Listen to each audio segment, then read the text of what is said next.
Welcome to Broadband Breakfast Live Online. My name is Drew Clark. I am the editor and publisher of Broadband Breakfast. Today is Wednesday, March 29th, and I am in the year 2023, and I am really excited to welcome you to our discussion today on Broadband Breakfast Live Online. I'm actually on Capitol Hill. I was here for an event of the Fiber Broadband Association, our friends of ours, and I got some of the fiber goodies. And if you're still in DC and you all want to stop by, Gary Bolton said to tell you all I sent you, or he sent you. So it's in the Gold Room, Rayburn 2168 on Capitol Hill in the House Office Building, and it's going till 3 o'clock. But as you all know, Broadband Breakfast Live Online is our free program. We've been running this for more than 3 years now. We had our 3-year pandemiversary edition a week or two ago, where we recounted how this show came to be, to bring a group of people who want better broadband, better lives, and how we could stay connected in the course of the pandemic.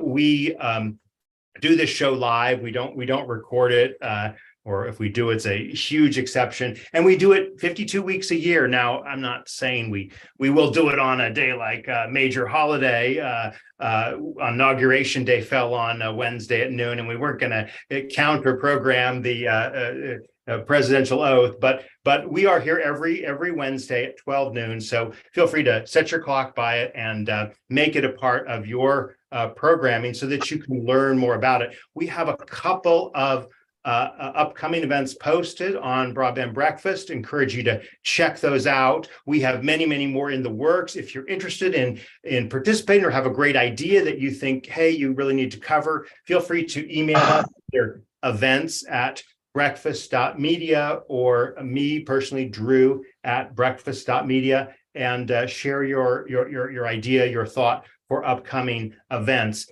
And I, of course, would not be able to stand before you and do this every week if we did not have sponsors who contributed to make this program, this special program every week, possible. So I want to give a shout out to all of our sponsors, including Utopia Fiber, Broadband.money, Nokia, Google Fiber, Broadband Now, Lightbox, the Wireless Infrastructure Association, Ookla, Michael Baker International, Bitstream Communications Inc., Positron Access, the Communications Law Group, BroadbandToolkit.com, and the California Emerging Technology Fund. Thank you to all of our sponsors for making our programming possible. And I do want to quickly mention one more quick item. We have, for those who want more out of Broadband Breakfast, we do have our membership club. It's called the Breakfast Club. For $99 a month, you get access to videos, including our conference videos. We just concluded the Big Tech and Speech Summit. Those are available to Breakfast Club members. And even though it's $99 a month, you can get a 30-day free trial right now. So I encourage you, if you'd like to, go to the site, check it out. You can get access to those videos and, importantly, our premium content. So we did a special premium product called the 12 Days of Broadband at the turn of the year, right? In December, we did a report on broadband mapping and challenging broadband maps in January, on the Buy America rules in February, and this month on content moderation. And next month, April, next week, I'm happy to report, we'll be coming out with a new report on green broadband. So the impact of broadband on the environment and the interactions there. So if you'd like to get that, I encourage you to sign up for the Breakfast Club, and you can do that at broadbandbreakfast.com. So with that, let's go ahead and welcome our 3 panelists for today, and I'm going to introduce them briefly and say another word or two about our topic for today.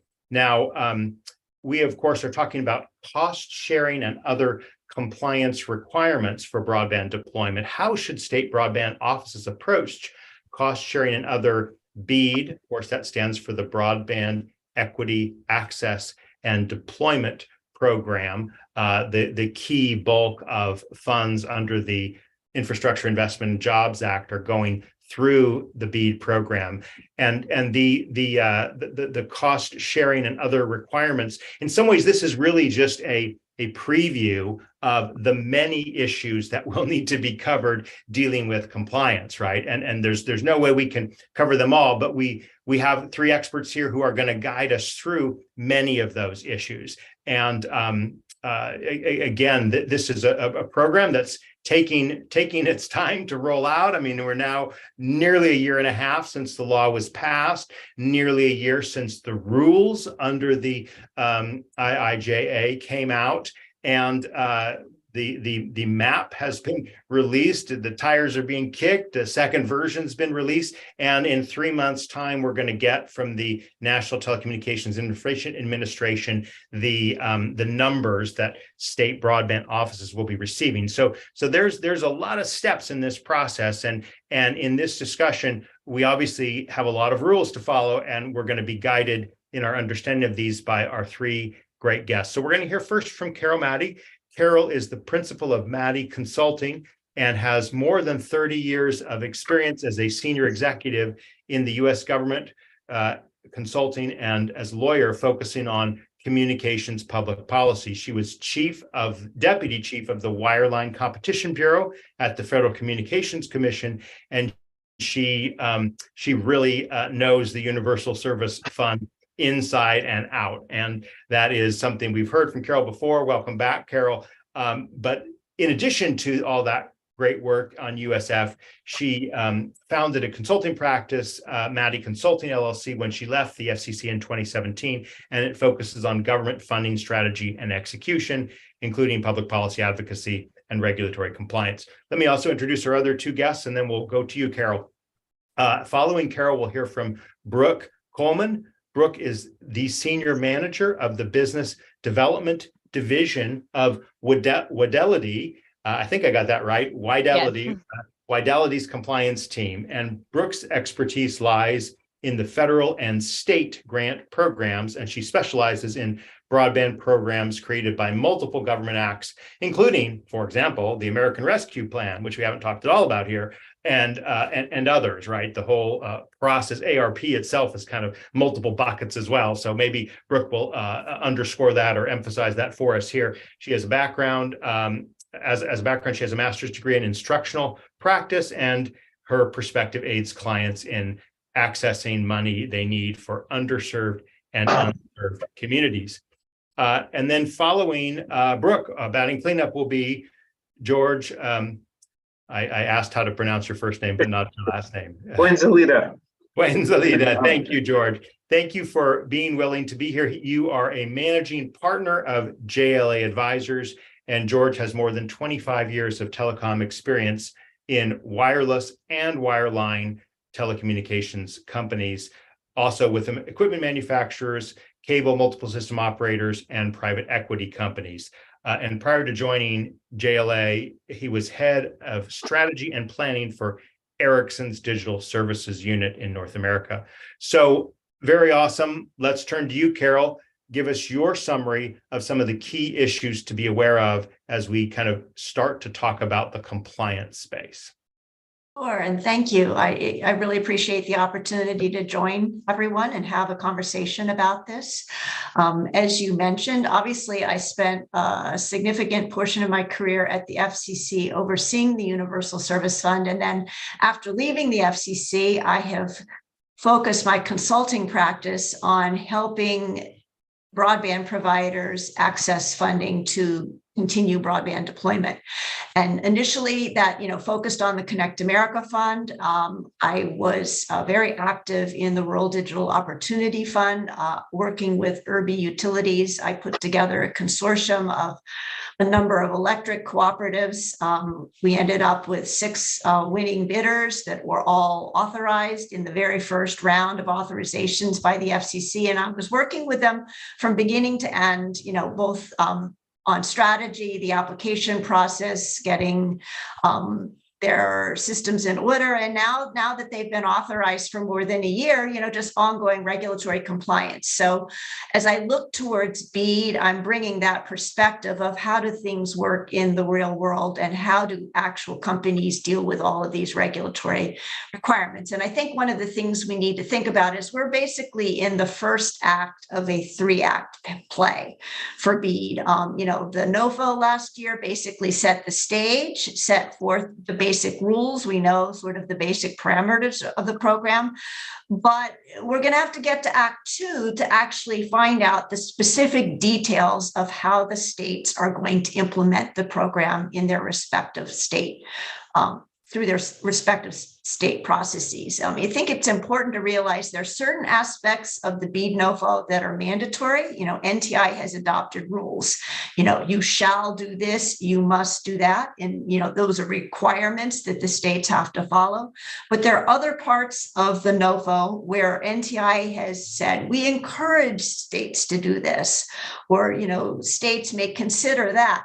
And those are the areas where the states are going to have flexibility, obviously subject to some general parameters and the approval of their initial proposals by NTIA, but states will have flexibility. So how one state does it is going to be different than another state. And we won't find that out until the end of the second act of the play, so to speak, when the states basically, set the ground rules of how each of them are going to do their programs. And then the third act, of course, will be the actual process of applying for those funds, being awarded those funds, and then executing with the funds. So my big message for everybody is there's a lot we don't know yet. There's certain things that we know, but there's more to come. And anybody that is interested in this funding needs to look at the rules and actually understand what the rules will require them to do. I can't tell you how many times I was surprised in prior years doing things. I had people calling me like,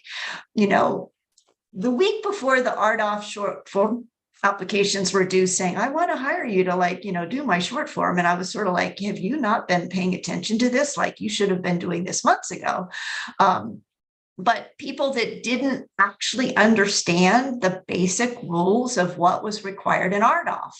And obviously, the RDOF, we shouldn't get on a tangent on that, but big picture, it's important to understand what the rules are. It's important to know upfront and factor that into your business plan to decide whether a program works for you. And if there's some particular requirement that is, you think is going to be too hard to meet, then you need to think long and hard about whether it's worth the effort to go after the money. So my big picture message is we're still waiting for some critical details to be ironed out, but it's not too soon to start to get ready for all of that. And with that, I'll stop and turn it back to somebody else.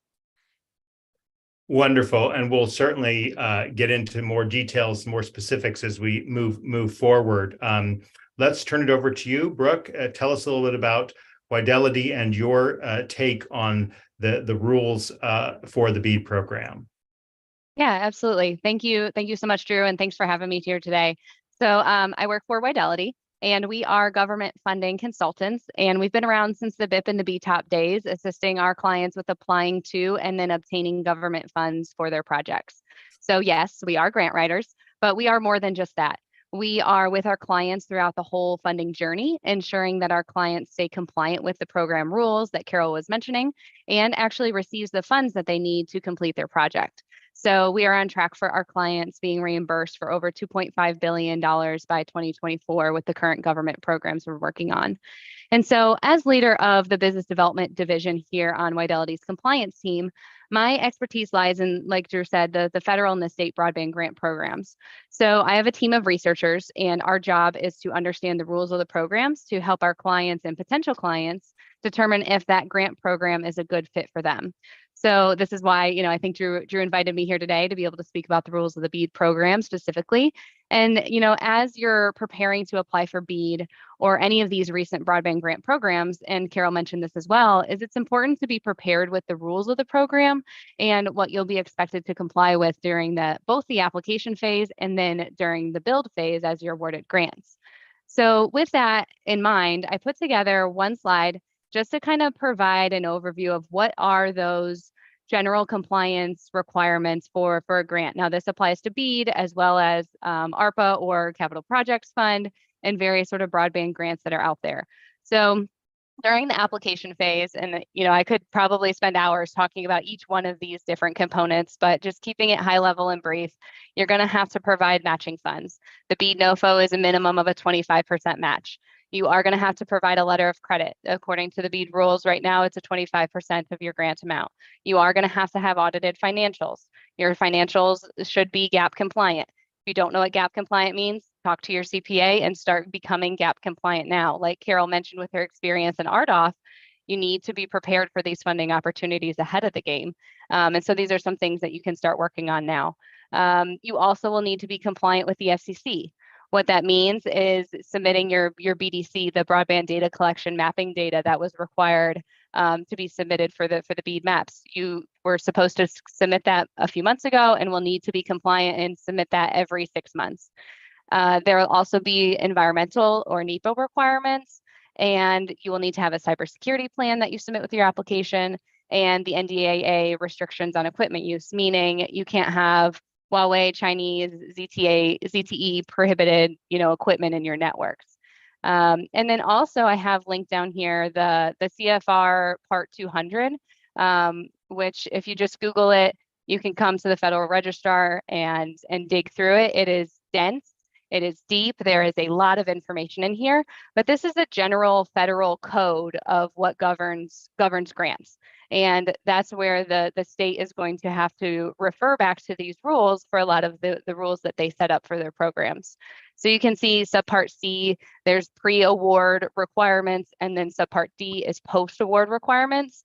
So this CFR Part 200 will apply for the compliance requirements for both application phase as well as post-award. So there's lots of information and details in there.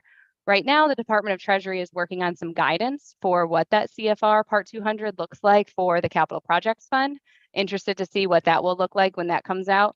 I would expect the same to happen with the NTIA BEAD program, but only time will tell, I believe.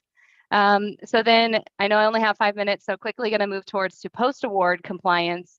Build America, Buy America, BABA requirements will apply. They want you to be purchasing American products for your projects. That's a typo. Should be Davis-Bacon, not David Bacon.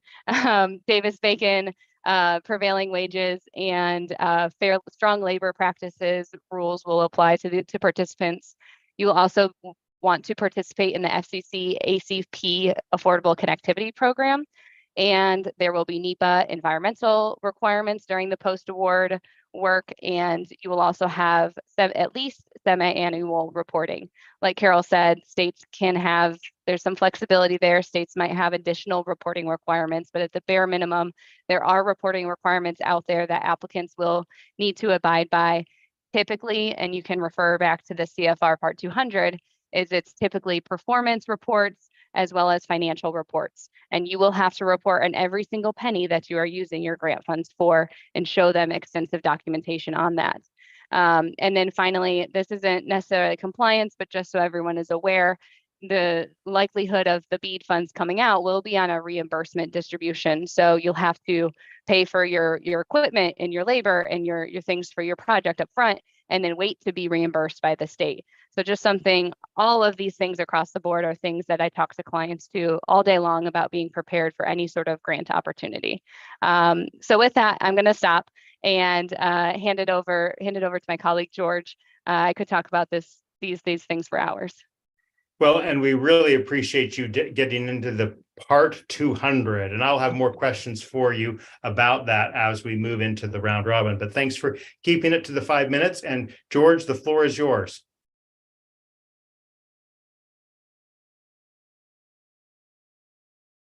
You got to unmute yourself, George. Yeah, sorry about that. I just wanted to make sure. Am I sharing my screen? You are. We can see it just fine. Thank you. Okay, great. Thank you. Go ahead and do full screen, though, if you can. Yeah, I got it here. So just first of all, out of introduction, so Drew and team, thanks for having me today.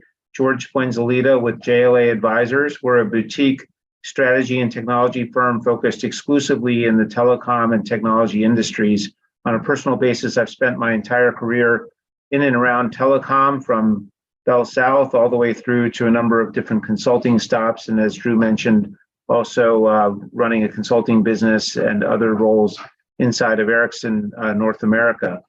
And as JLA advisors, we're very focused on broadband overall, wireless and fixed line, and thinking about the immense amount of needs in the marketplace from the states and ISPs and others. Certainly, it's a busy time for all of us. And so what I'd like to leave you with is, yes, there are areas of strict compliance, as Carol and Brooke have pointed out. And to get to that point, when you're offering audited financials and you're offering your business plan and you're obtaining matching funds at the 25% level, and I'll talk a little bit about that, our theme is you need to know your business. First of all, who are going to be your target customers? Of course, underserved and unserved. But then how does that connect with your current business? If you're operating in and around that area, do you go after infill? Do you go after adjacent offerings? Do you go after new greenfield offerings? And what does that mean in terms of the uptake and the viability well beyond the grant period, which will help you build your network? Competition is not only who will you can be competing with for these very customers, but also just for the grant itself. How do you see that playing out? The third area, aligning with the state, and that's really the state and other local constituents. I mentioned the matching funds. There's a 25% matching fund requirement, and that's very different than some of the other programs that we've talked about, and it's exciting.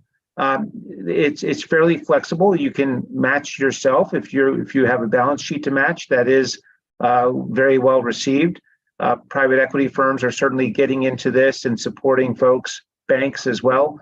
But then more importantly, you can also match through in-kind contributions. It can be a state right-of-way. It can be a state middle-mile project. It can be a local set of real estate assets that a local municipality has.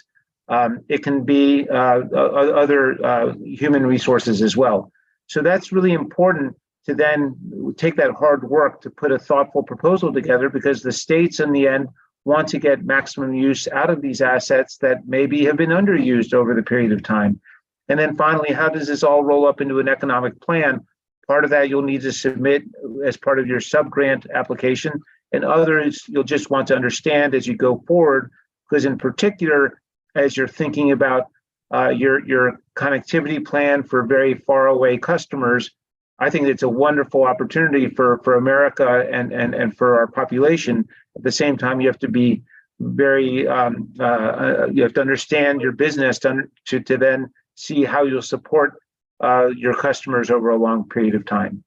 So I'll pause there and look forward to the Q&A. Well, thank you very much.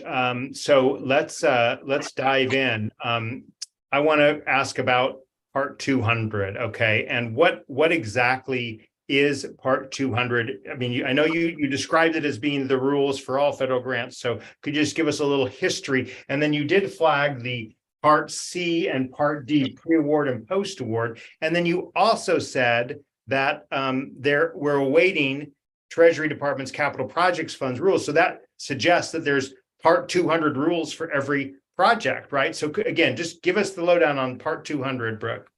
Sure. Yeah. So it is a lot there, and I am not the end all be all expert of it, but I will give you the basics of what I do know. That it is the rules that govern government funding in grants, across the board, not just broadband, but across the federal space of grant funding and funds. And they're sort of the Bible, shall you say, of grant funding. And here I can also drop a link. I am seeing in the chat here. I'll drop a link to the rules so you can explore them. So, but Part C is, if you click on it, you can get details on what is required for applying and sort of the application requirements as states are setting up their programs.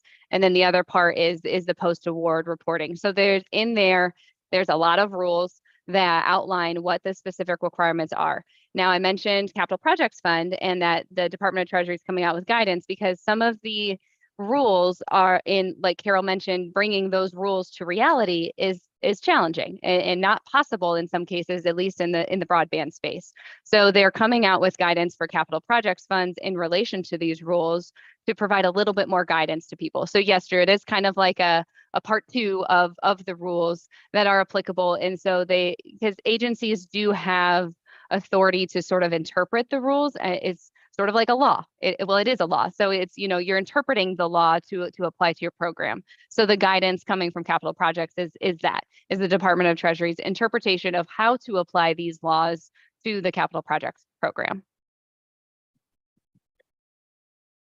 Okay, so what is now, Carol, you referenced sort of the short form and the long form, which were processes that were part of the RDOF, the Rural Digital Opportunity Fund.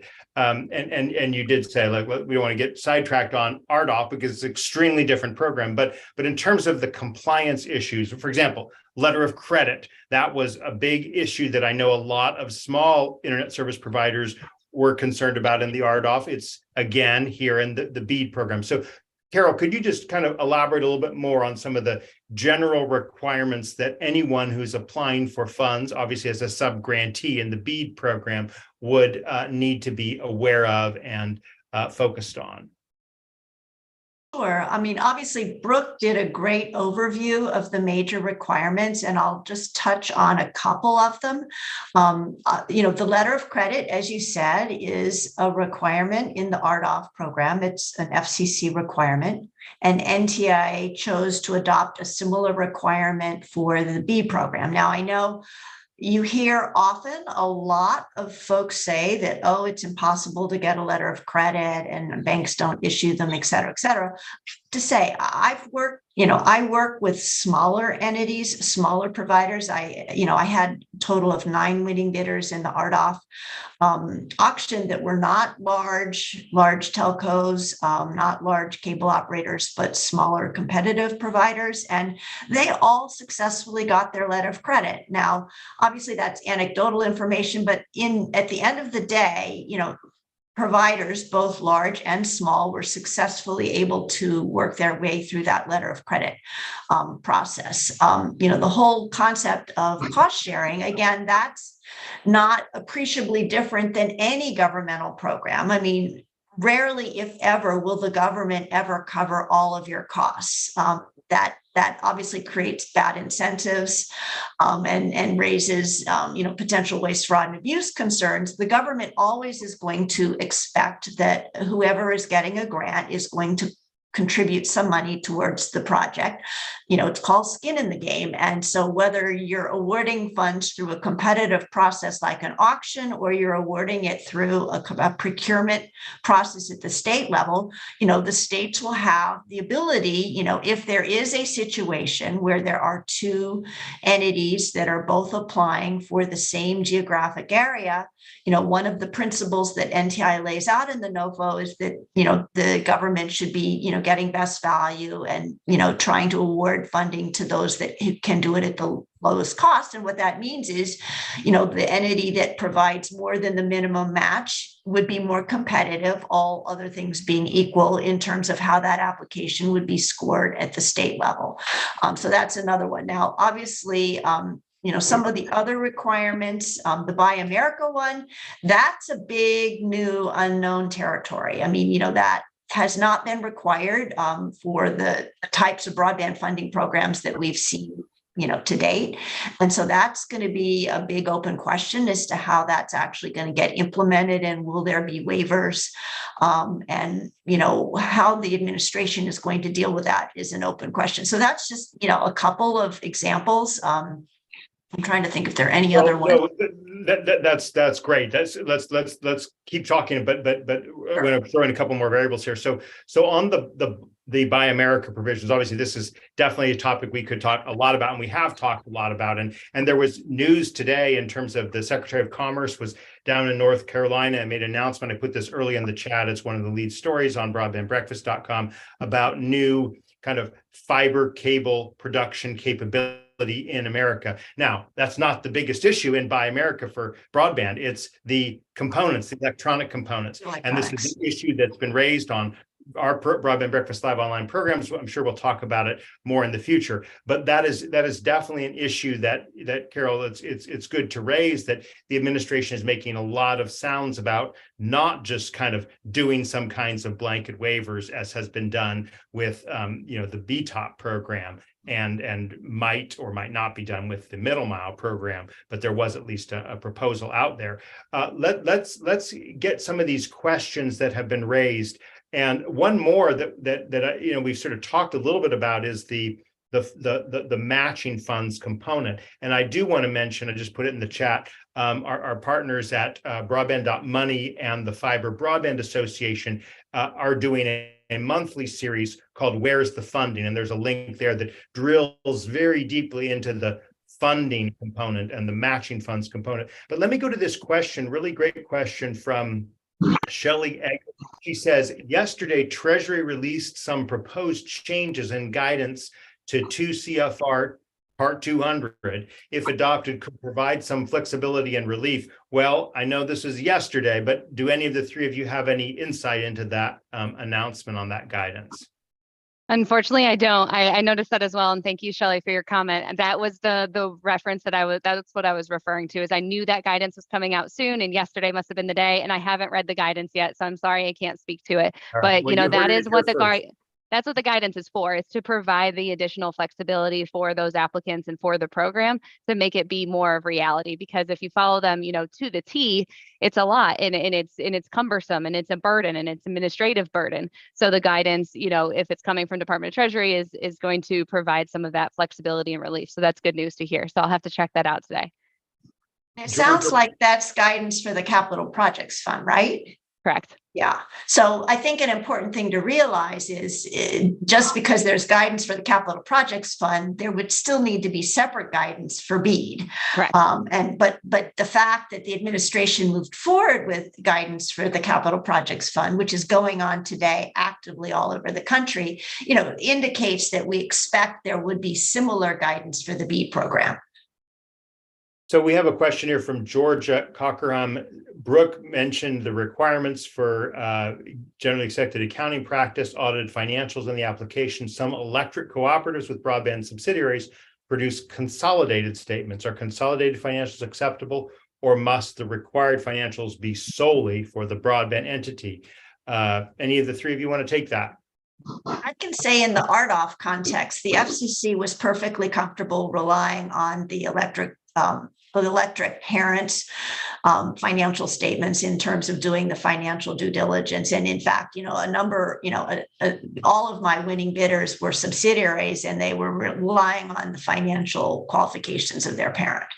I would assume that there would be something similar, for BEAD. It would be very surprising, particularly when you take into account, in some cases, while there were over 200, electric cooperatives that have gotten into the broadband, business thus far, many more are looking into it and thinking about doing it for BEAD. And so by definition, those subsidiaries haven't been created yet, or have only been just created and wouldn't have any financials yet. And so that's why you need to look at the parent company.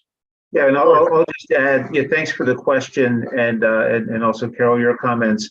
In the Q&A, it does appear that BEAD is offering that same flexibility. So that's what our research shows. That BEAD, say that again. BEAD is not. BEAD will allow you to present your audited financials at the parent level. Okay, we have a question from Mala, Arizona State Library. Are the Build America, Buy America requirements mandatory for BEAD? The answer is, well, yes. And you see that when we've interacted with the head of NTIA and others, Alan Davidson and others, the answer has been, well, there still is a waiver process. It's a very high bar, but there still is a waiver process. And I guess we should highlight that the middle mile, because the middle mile went first, there was a waiver process, and that's kind of in the middle. But now there's this kind of great uncertain period about, well, how extensively will waivers be granted? And again, it's an open question, but the short answer is unless there's change, the BABA, Build America, Buy America requirements will be mandatory for B. Do any of the three of you want to weigh in on the Build America, Buy America state of play? Yeah, I mean, as far as I know, I agree with you that it's going to be required. There is a possibility for that waiver. It's not likely. The NTIA has said it is going to be very difficult to get a waiver. So I would prepare for having to follow the BABA requirements. But with that said, I think the industry really needs to start talking about this topic and what the realities and the consequences of following BABA is going to be on the supply chain, on the cost of materials, and is that going to cause the cost of materials and your grants to be higher than what it should be? Is that going to cause us to be able to use every single dollar, all of our federal tax dollars, in the way that they should be in order to build out this broadband? So I think it definitely is a topic that needs to be discussed and explored more, and that both the state legislatures and broadband offices need to be educated on the requirements and what the consequences of following that is, and will be in the industry. We'll definitely be having more discussions on this, and we're going to be announcing our event. We're calling it the BEAD Implementation Summit for obviously the program's implementation summit in Washington in June. So stay tuned. Within the next few days, more details will be coming out on that. Again, some good follow-ups here. Georgia Cockerham asks, is the 25% match in reference to the amount of the granted funds or the projected total cost of the project? Great detailed question. Which of the three of you wants to tackle? Yeah, I'll take that, and that's against the funds that are being provided. So if you get a grant of $100, then you need 25% of that to be matching. Now there are some waivers that'll be offered to very high cost and difficult implementations. If you think about that last fiber strand that can cost well into the 5 figures, then it may not be economically feasible to match at that level. So some of those are being held out of that program. But again, I reiterate, the program is offering quite a bit of flexibility in terms of where the money comes from, whether it's a private entity, a public entity, even the state itself can participate. And I think some of the states will maybe lean in with some of their other initiatives, but then also it can be cash and non-cash in kind, all relating to the initiative. But as I think Carol pointed out, there's still going to be all things being equal. If you have a bit more to offer on that basis, that'll be a key criteria as the selections are made. We have a question. Just jump in to kind of clarify, that's a minimum of 25% of the total project cost. So that would be part of the application, is you're obviously projecting how much it will cost to accomplish, the broadband deployment in whatever the geography is. So just wanted to make that clear. Thank you. Yeah. So we have a questioner who runs a wireless internet service provider in rural Wyoming, and he asks, that is there really any opportunities for small rural providers? In fact, the point's made that no small provider need apply. What is your reaction to that, Brooke and others? I mean, do you think that the rules have in some ways kind of taken this opportunity for subgrants out of the hands of the smallest internet service providers? Yeah, so I mean, I think it definitely makes it challenging. I totally understand the apprehension towards all of the requirements. It is not free money. You have a 25% match, you have a 25% letter of credit, and you have to pay taxes on the grant funds that you receive. So at the end of the day, it's what, 25% on the 25 cents on the dollar for what you're going to be getting. Is all of that work and compliance and overhead worth it for you? I think it's going to, come down to your company and your decision of is that going to be worth it for me? There's also some offense, and there's offense to getting grant funding, as you can get into the new areas and get into new subscribers. And then there's defense too. If you win a grant area, then you're defending your area and preventing other grant funding from coming to that service area in the next 5 to maybe 10 years. So there's just a lot of strategy type things that George has talked about in the past of applying to grant funding. And I think it is difficult for small providers. I'm not going to lie. but I don't think you are excluded. I've talked to many small providers that have less than 1,000 subs, and that are still, it's a once in a lifetime opportunity that it will, even if it's only 25 cents on the dollar, it's still going to make a big difference into their business. And then the last point I want to make is that, a lot of the federal funds, they want to make the best use of these dollars. So if you're an existing provider in an area and you're the only one, and you're simply expanding your network to make it bigger and larger, that's where they're going to want to spend the funds. Is they're going to want to make it, you're not starting from scratch. You're already there. You already have existing customers. You already have existing relationships and that local community support. Then you're going to have a much higher case for having a good project than someone who's an outsider coming in and starting from scratch and building an entire business up from the bottom up.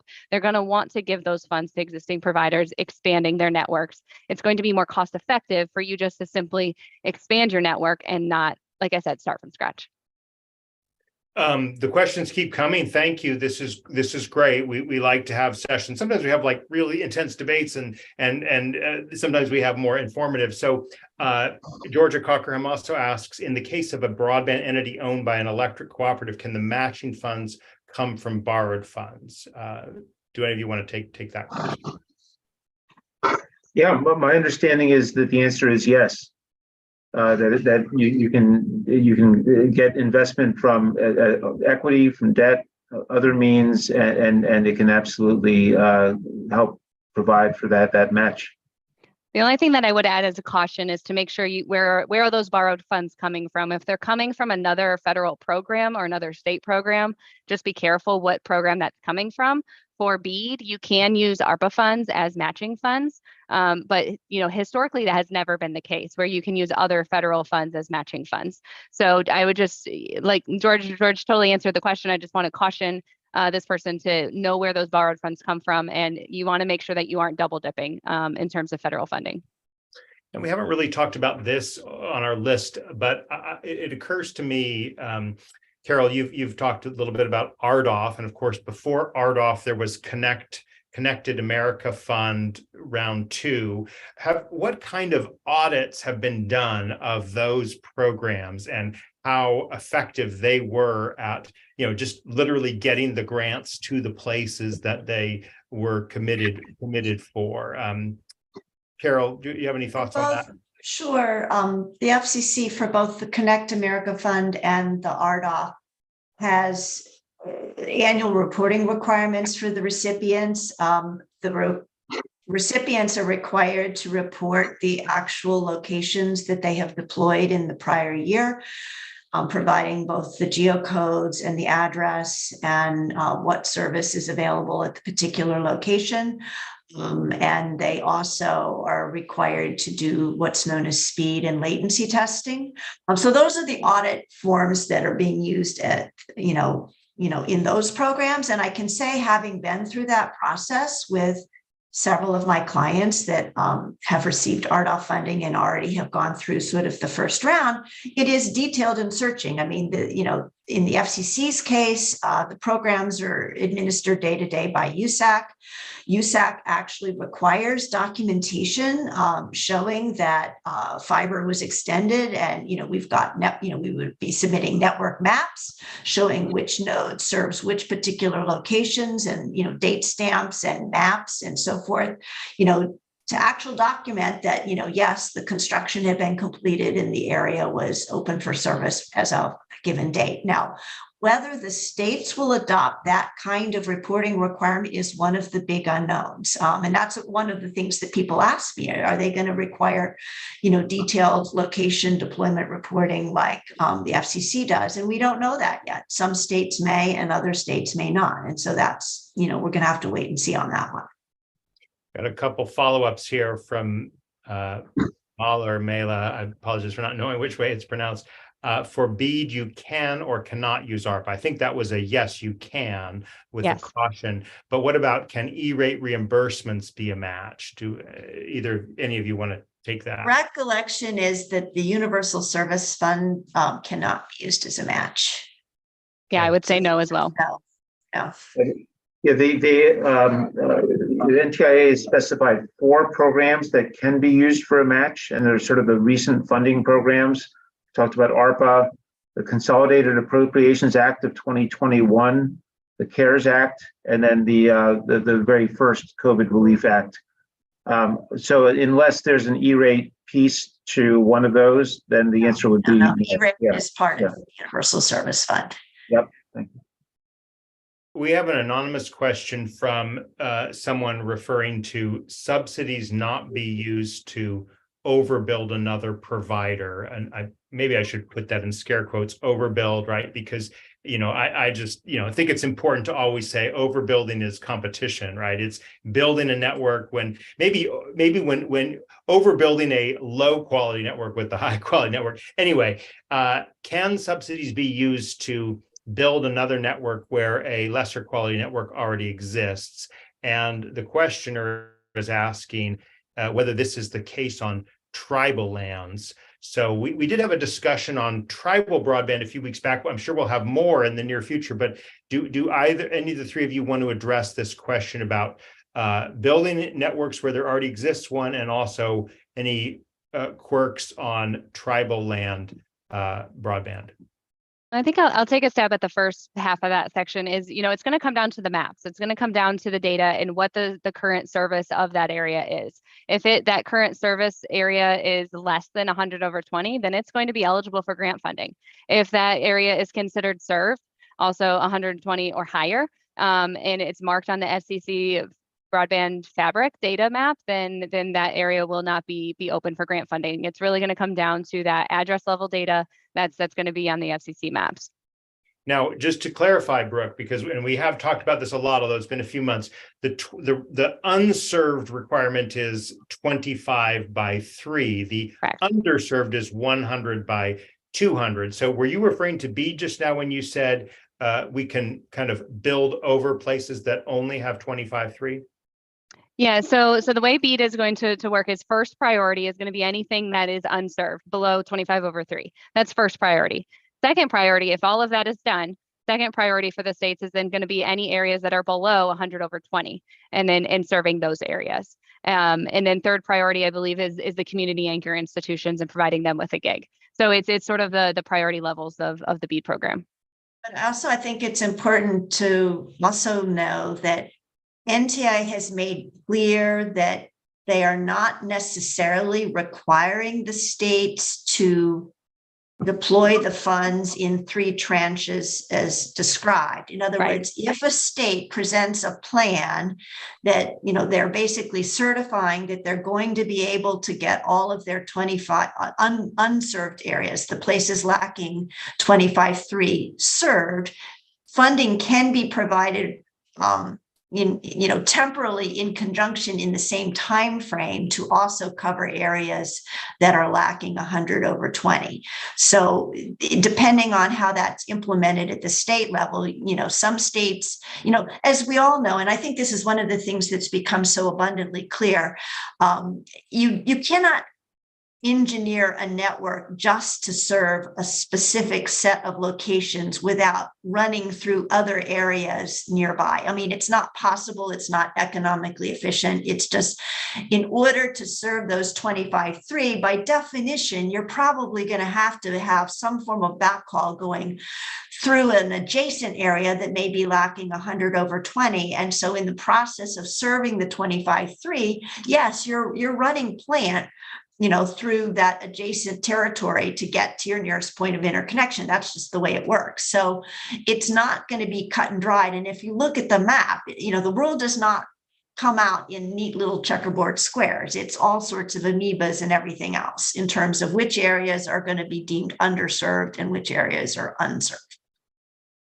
We have another great question from more of a comment from Shelley Eggert. The draft of Treasury's proposed rules, changes, and guidance to CFR 200, Part 200 has not been circulated widely or publicly, but for a few industry groups have, and presumably these are available, right? It's not like there's a secret availability, but Shelley is highlighting that there's a chance to comment on this Part 200 rules for Capital Projects Fund by April 11th. So thank you for calling that to our attention, Shelley. We certainly want to continue to take your questions, but I'd like to talk for a minute or two about some of the cost thresholds that we're going to see. I mean, this is sort of, in some ways, this is kind of between NTIA and the states, but there are going to be rules about cost per locations. Do any of the three of you have anything to say on the process that will be underway to determine the cost thresholds per location? I'm happy to talk about the extremely high cost threshold. I mean, the Go for it. FCC obviously had had that context in some of its implementation, and NTIA had, and the law, the statute, adopts sort of a concept of an extremely high cost threshold. And the NOFA makes clear that if a project is coming in with a cost per location under that extremely high cost threshold, if there's a choice between a fiber and a non-fiber project, the state is expected to pick the fiber project. Now, the state has flexibility as to where they put that high cost threshold. And that's going to be one of the things that the states are going to have to deal with in terms of, where are they going to draw the line? Some states may put that extremely high cost threshold very, very high, and others, will put it at a lower dollar level because of the allocation formula for BEAD. As we all know, BEAD distributes, the statute distributes 100 million to each state, and then the delta is primarily allocated based on the number of unserved locations, the number of locations. And what that means in practice is some states are going to have more than enough money. Other states are not going to have enough money to actually deploy fiber everywhere. It's just mathematically impossible, because some states where the average cost to deploy fiber is so high, they're just mathematically, there's no way they're going to be able to get fiber everywhere. And so those states are going to have to figure out where to put that threshold. And that threshold will then in turn determine where the state will be looking for applications from providers using other technologies, such as fixed wireless, for instance. We're about to enter a very extremely interesting period, right, where we kind of move from the federal rules to what the states, right? And the state and it's going to differ. It's going to differ from one state to the next. It's not going to be the same. And so some states may set a high number, others will set it in the middle, and we'll have to wait and see. Yeah, I mean, the states all got their funds kind of late December, early part of the year. That is their planning grant funds, and they have 270 days from that time period for them to have their final plan. So basically, we're looking at sort of the September-October period of this year when the state plans kind of come into play. And so maybe as we kind of gear towards some closing, give us a perspective, each of you, on how you expect the next let's say 18 months to 2-year process to go. What are the timelines we're going to see, and of course how these kind of compliance rules need to be absorbed and managed in that process. Let's go, Brooke, George, and then Carol. Okay, awesome. Yeah, no, I think so. I've been following the Capital Projects Fund very closely, and I think how Capital Projects Fund is laying out, I call it the mini BEAD program, is going to mirror a lot what the BEAD program timeline is going to look like. Reason being, the state of Louisiana, the state of Kansas, they've already used their Capital Projects Fund. They're running and they're going on those programs. So it's anticipated that those states will be the first out the gate for BEAD. So Q4, sometime, like you said, September, October, I would expect to see Louisiana, Kansas, any of those top capital project fund states that have already ran their programs at this point in time to be your first contenders for BEAD applications. There'll be a handful of states that open up those applications Q4, and the majority of the states are going to be Q1, Q2 of next year. And then kind of moving down the timeline, it's going to be interesting how the states set it up. They might have a one chance, one application, and everyone applies, or there might be multiple rounds. Maybe the state formulates their grant application rounds around those priority areas, or maybe they don't. So how the states come out with their rules and how they run their programs is going to be different, but that's sort of the timeline I expect to see. Historically, over the last year or two, we've seen grant application window portals open for 30 days to 90 days. So again, that's what I would expect to see with BEAD, is to expect a 1 month to 3 month application period. then the state's going to be reviewing applications for 3 to 6 months, depending on how fast they are. And then at that point in time, they'll start granting awards, and people can start getting moving on their projects. George? Great, yeah, thanks. And I think that general timeline fits. I think there are certain states that were ahead of the game before this started, and others that I think are still playing catch up with regards to their initial plan. And I think they may also be on the more tail end of that window. But I just wanted to point out, to one of Carol's points with how each state will be different, tying that back into the requirement for how it works out that the money actually gets dispersed once you've won an award, and then the progress reports occur. States have some latitude around that, but they do have the ability to provide progress funding depending on milestones. And depending on how that plays out, some states may end up being more small company friendly and others less so. So I'm sort of adding to Brooke's timeline to provide that feedback as to when we see some of these guidelines with the states and how that plays into your own funding plan beyond the grants themselves. So to add my thoughts, I agree with Brooke and George that, some states are going to go faster than others. I absolutely agree with that. I think one other little detail we need to mention, you're right, Drew, that the states got their planning grants and they have a defined period to come up with their 5-year plan. But there's also another step in the process. The states are required to submit to NTIA something called the initial proposal, which lays out how they're going to conduct a challenge process to determine the eligible areas and how they're going to conduct their competitive process. And that initial proposal is due within 180 days of NTI announcing the funding allocation between the states. So assuming, everybody expects NTI is going to announce the funding allocation in the end of June, we're going to have another, basically 6-month process, a 6-month deadline for the states to file that initial plan. And that's in addition to that, I should say, the initial proposal, and that's in addition to the 5-year plan. So that's something that they need to do, and that has to be approved by NTI before they're actually going to be able to start their grant processes. So I think I completely agree that Louisiana and a couple other states are going to be gunning to get their thing in, like, on day 1 or day 30, but they're still going to have to get approval from NTI with their proposed competitive process and their proposed challenge process before they will be able to open their grant process at the state level. We've gotten 2 more quick questions that'll come in. Then if we have any time, anyone else who wants to say the last words will be able to. But Georgia Cochran also asks, regarding RDOF, are recipients required to meet specific construction completed thresholds within specific timeframes? And how's that been working out? Answer is yes. RDOF is a 6-year deployment time frame with mandatory interim deadlines and reporting and consequences for companies that fail to meet that. Obviously, since RDOF was basically, the companies were funded, the earliest were funded in 2021. We're only 2 years into it. But, yes, there are specific enforceable milestones. Is there a sense of timelines for this, or will that be determined by the states? RDOF is a federal. Now on BEAD, FCC. now referring to BEAD. Oh, on BEAD, well, the law requires deployment to be completed in 4 years, so that's mandatory. The states won't have flexibility on that.